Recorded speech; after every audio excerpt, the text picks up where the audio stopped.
Bismillahirrahmanirrahim. Assalamualaikum warahmatullahi wabarakatuh. Alhamdulillah. Wassalatu wassalam ala rasulillah amma ba'd. Hari ini kembali kita bersyukur kepada Allah subhanahu wa ta'ala.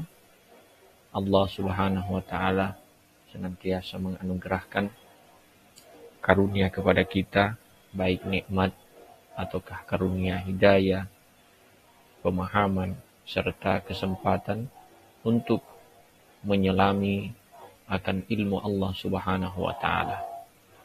Salawat dan salam yang senantiasa tercurahkan kepada baginda Nabi Muhammad sallallahu alaihi wasallam, Nabi yang menjadi suri teladan kepada kita sekalian.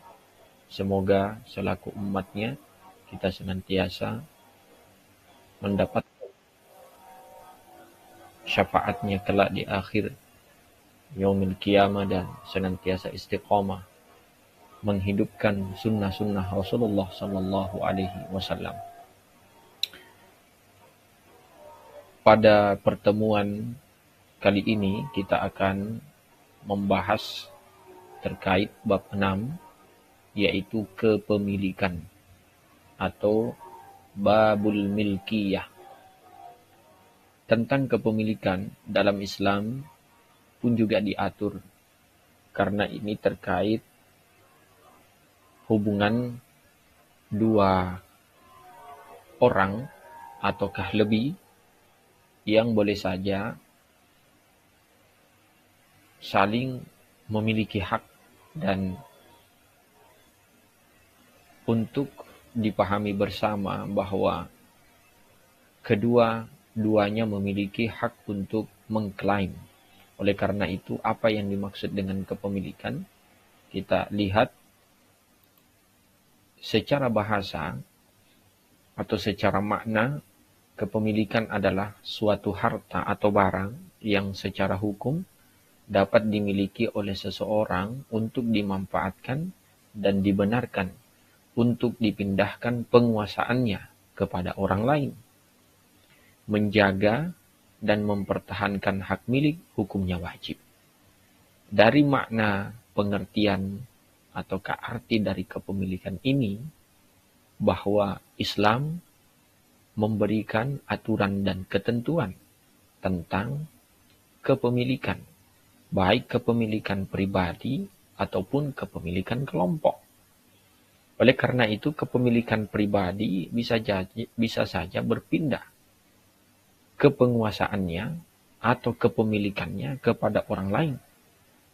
Dan hal ini diatur di dalam Islam dalam rangka untuk menjaga hak-hak setiap manusia atau setiap orang. Dan menjaga serta mempertahankan hak milik memiliki kedudukan hukum, yakni wajib. Olehnya itu, di dalam salah satu ketentuan bahwa agama itu salah satu tujuan besarnya adalah hifzun mal, menjaga harta atau kepemilikan barang. Selanjutnya, kepemilikan ini tentu ada yang menjadi latar belakang atau sebab-sebab kepemilikan. Yang pertama, mengapa seseorang itu bisa disebut berhak memiliki? Karena barang atau harta itu belum ada pemiliknya secara sah. Atau dalam bahasa Arab disebut dengan ihrazul mubahat. Yang kedua, barang atau harta itu dimiliki karena melalui akad atau bil uqud, seperti jual beli. Dan yang ketiga, barang atau harta itu dimiliki karena warisan, bil khalafiyah. Ini terkait dengan warisan yang menjadi ahli waris. Kemudian D, harta atau barang yang didapat dari perkembangbiakan atau minal mamluk. Ada orang yang memelihara ternak sapi atau kambing atau apa saja yang semacamnya. Awalnya hanya 2, betina dan jantan. lalu kemudian beranak pinak, maka anaknya itu menjadi milik si pemilik barang atau hewan tersebut. Itulah yang disebut dengan minal mamluk, barang atau harta yang didapat dari perkembangbiakan. Atau boleh jadi bukan hewan, tetapi berupa perdagangan. Awalnya dia menjual 1-2 buah mobil. Tak lama kemudian dia kembangkan. Maka mobil-mobil yang dimilikinya itu adalah berhak diakuinya atau dimilikinya, serta ia berkewajiban untuk menjaga dan boleh juga ia mengalihkuasakannya kepada orang lain. Ada pula macam-macam kepemilikan. Yang pertama, kepemilikan penuh atau milkut tam. Kepemilikan penuh identik dengan penguasaan dan pemanfaatan terhadap benda atau harta yang dimiliki secara bebas dan dibenarkan secara hukum. Kepemilikan tam ini identik dengan kepemilikan pribadi yang tanpa campur tangan orang lain. Namun, tentu tetap harus memperhatikan hak-hak orang lain dalam arti ada zakat, ada infaknya. Kemudian yang kedua, kepemilikan materi, yaitu kepemilikan seseorang terhadap benda atau barang terbatas kepada penguasaan materinya saja. Dan yang ketiga, kepemilikan manfaat, yaitu kepemilikan seseorang terhadap benda atau barang terbatas kepada pemanfaatannya saja. Tidak dibenarkan secara hukum untuk menguasai harta tersebut. Contoh, sewa-menyewa. Seseorang mungkin melakukan penyewaan lahan. Maka dengan perjanjian sekian hari atau sekian bulan atau sekian tahun. Ambil contoh.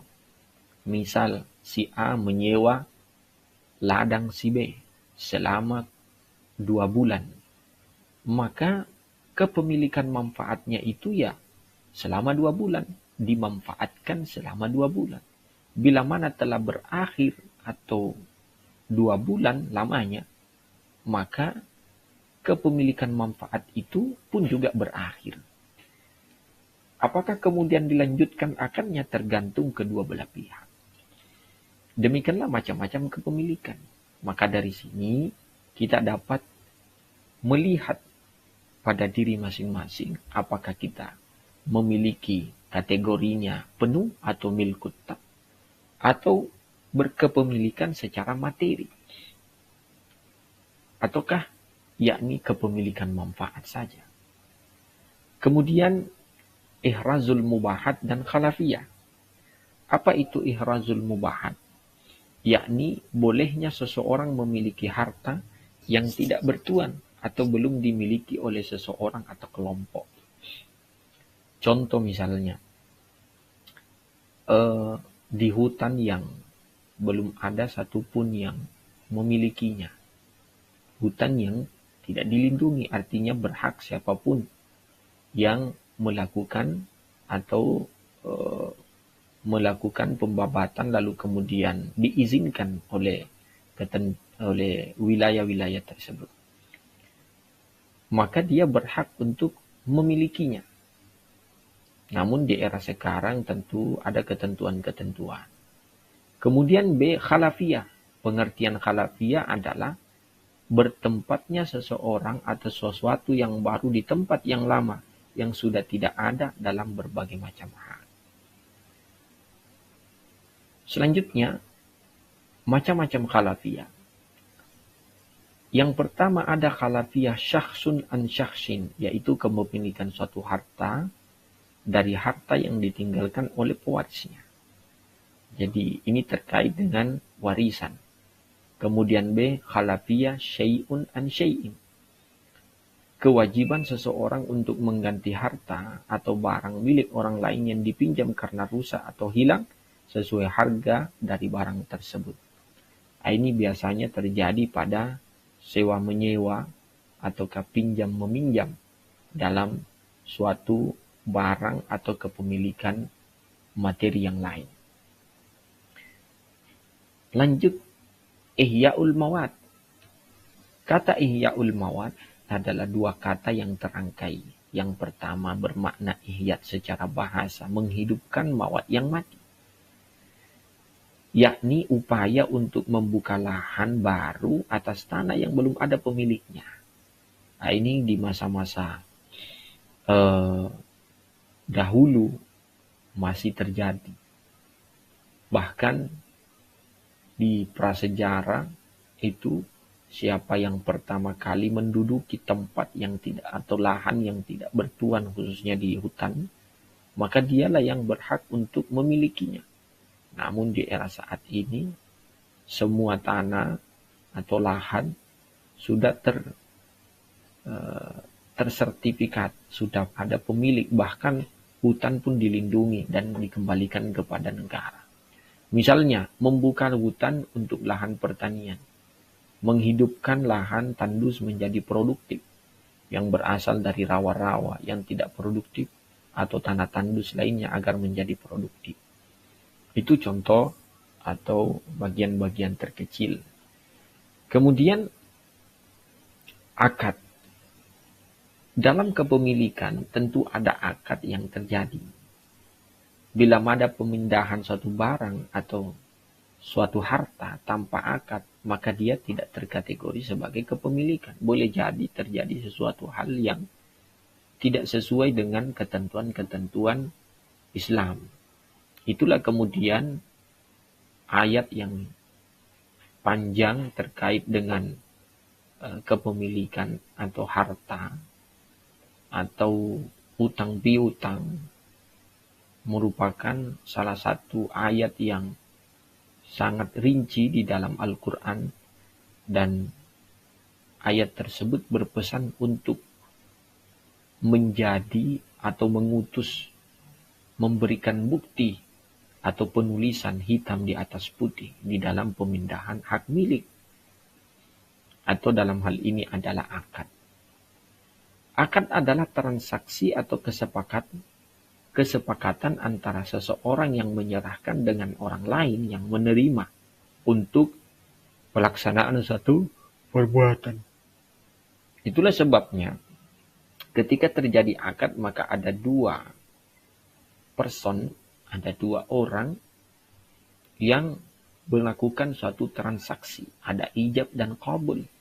Dan keduanya pun mesti dikuatkan dengan yakni bukti-bukti transaksi sebagai kekuatan di antara mereka terhadap pemindahan hak milik atau kepemilikan suatu barang. Selanjutnya ada rukun akad. Rukun akad diantaranya satu, dua orang atau lebih yang melakukan akad. Transaksi disebut akidain.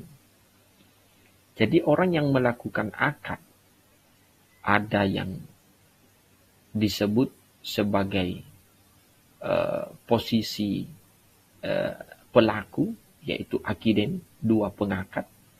Lalu yang kemudian ada pernyataan atau sigat, ijab dan qabul, ada yang menyatakan dan ada yang menerima. Kemudian ada pula ma'qud alaih, atau yang disebut dengan sesuatu yang menjadi objek yang diakadkan. Dalam hal ini adalah barang. Contoh kecil, jual beli. Seorang pembeli melakukan transaksi jual beli kepada seorang pembeli melakukan transaksi kepada penjual. Tentu pembeli menginginkan suatu barang dan penjual mengharapkan sesuatu dari pembeli. Dalam hal ini adalah alat tukar. Karena dia memiliki barang. Nah, kedua-duanya ini antara pembeli dan penjual disebut dengan akidain. Kemudian pernyataan pembeli, saya hendak membeli barang, maka itu disebut dengan ijab. Dan pembeli menyatakan, oh ini barang saya dan saya terima uangnya, ataukah alat transaksi yang sah di antara keduanya, maka penjual menyatakan saya terima uangnya atau alat transaksinya, maka dia terkategori sebagai qabul.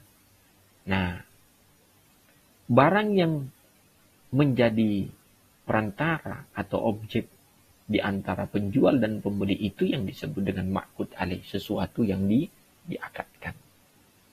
Ketiga rukun ini mesti ada di dalam dua akidain atau di dalam rukun-rukun akad.